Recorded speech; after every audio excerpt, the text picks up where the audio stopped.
Hello and welcome to the Watering Hole. Thanks for checking out this clip. Don't forget to like and subscribe because that'll make the baby Jesus cry, and I know how much you guys love making the baby Jesus cry. We don't really need to spend much time on this one, but so last week we talked a bit about Joe Biden actively trying to get Supreme Court reform done, and now he has written an opinion piece for the Washington Post detailing what he plans to do with regards to this. Interesting. So now, unfortunately, it's still kind of vague.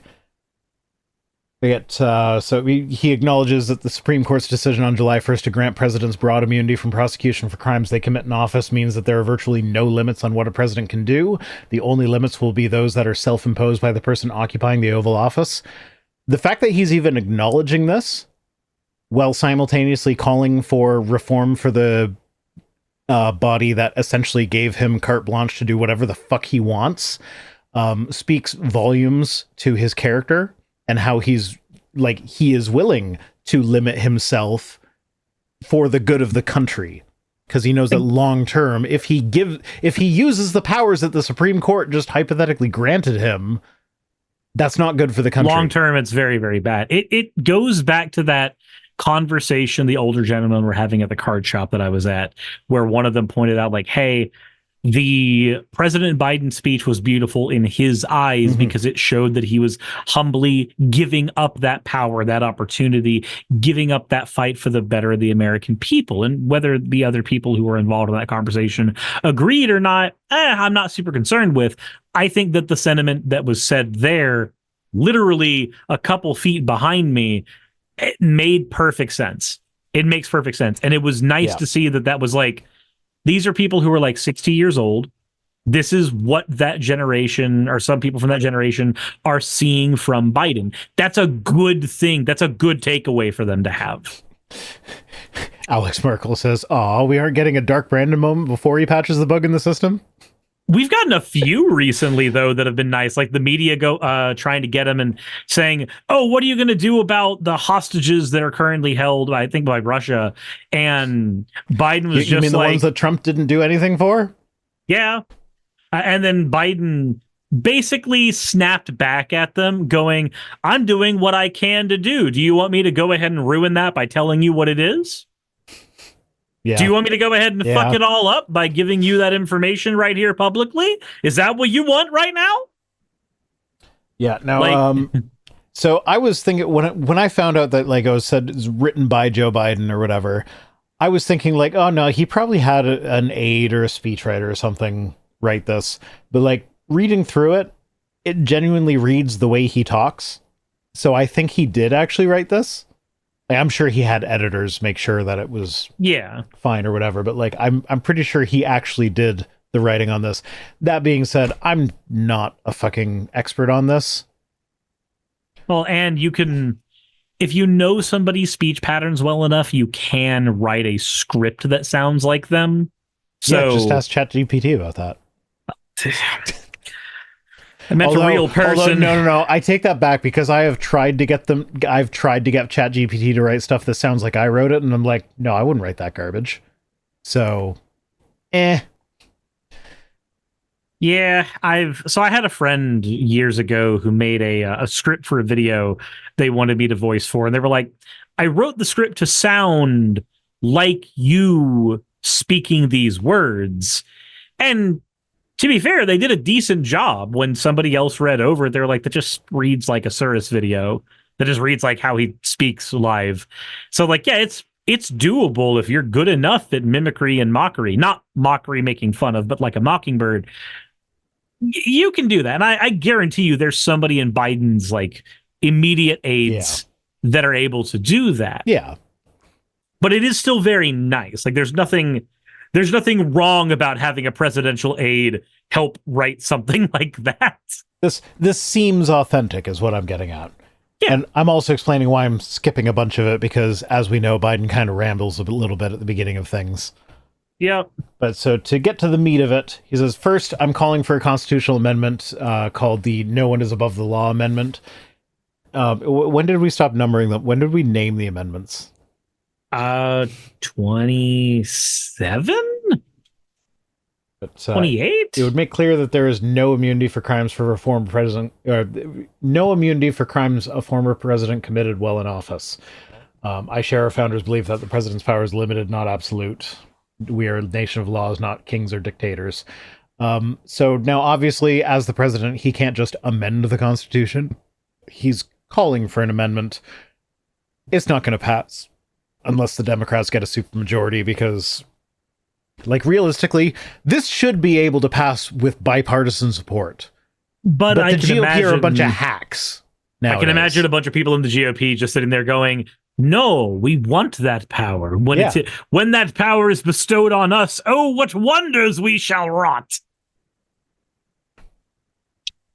Yeah. So it's just like, this should be such an easy amendment to pass that, like, yes, of course, we can hold presidents accountable for crimes committed while in office. That's never been a problem in the past. When it has, like, on the rare occasions when it has almost been a problem, they've, like, resigned and then been pardoned. Mm-hmm. But, like, no. Like, they already have civil immunity. No citizen can sue them in civil court for things that they do while they're president. We don't need to give They don't them need criminal immunity. Super immunity. No. That's not necessary. Now, the other things, I don't know if this could be done by executive order or whether it would have to go through Congress. Judging by the comments we got on the video from last time we talked about this, and again, this is YouTube comments, so not the greatest source of information.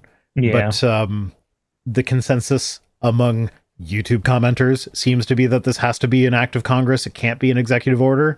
So I don't know if this is even within Biden's power, or if it's something that he just has to, like, look to Congress and be like, hey, it'd be really great if you made it so that I can't just do whatever the fuck I want. Like, hey, Congress, it'd be great if you made it so I can't assassinate you and then not get punished for it.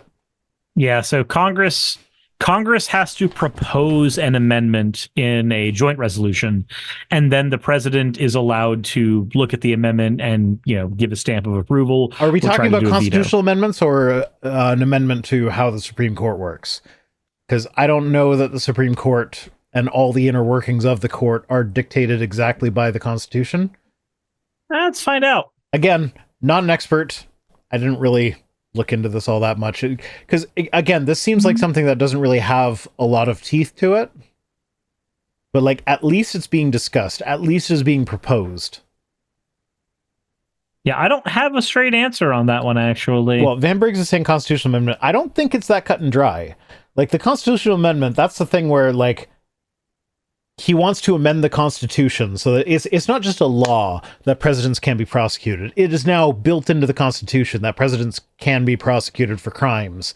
So that way the Supreme Court can't just be like, oh, well, according to the Constitution, if you interpret it in this way that is completely inconsistent with anything, but I'm going to call it originalism anyway. If you interpret it out the left side of your butt cheek instead of the right side. Yeah. So it's the term limits thing that, like, I don't know if he can change the way the court operates that way unilaterally, or whether it would need to go through Congress.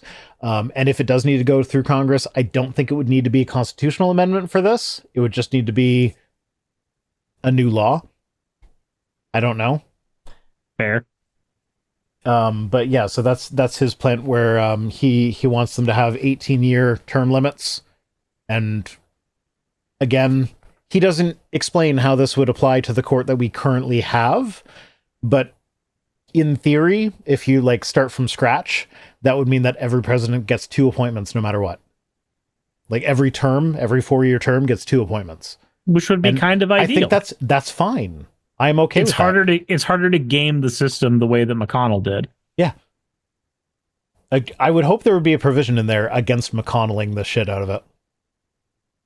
Like, if a president is technically sort of kind of a lame duck, but they still have all the powers of a president for a few months, then maybe we just cuck them.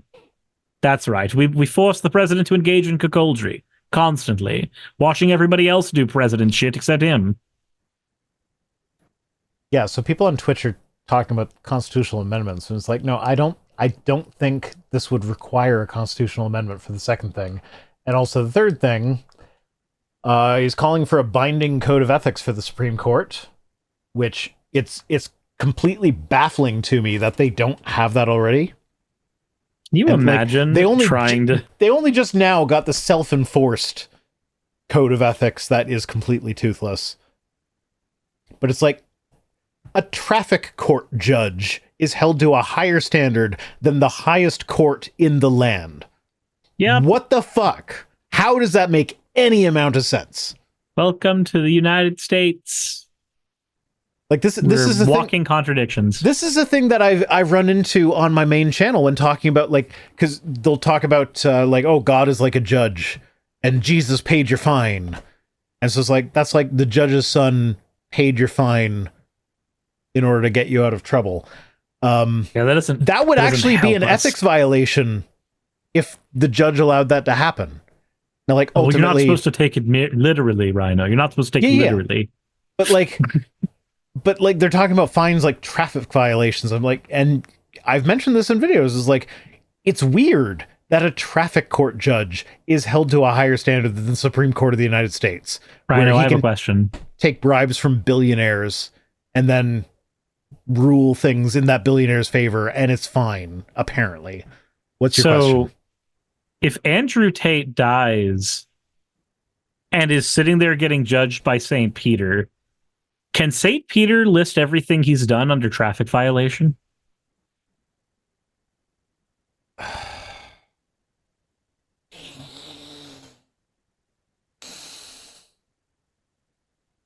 Yes and no. Yeah, yes and no. It's true from a certain point of view. Yeah. Yeah. All right, Kenobi. But he says the court's current voluntary ethics code is weak and self-enforced. Justices should be required to disclose gifts, refrain from public political activity, and recuse themselves from cases in which they or their spouses have financial or other conflicts of interest. That seems like kind of a no-duh. Like, obviously, the highest court of the land should not be able to take bribes from billionaires or sit in on cases where the outcome is going to... Remember, it's not a bribe. It's just a friend taking me out on a $1 billion cruise. They fucking ruled that bribes are legitimate now, as long as it happens after the fact. Yep.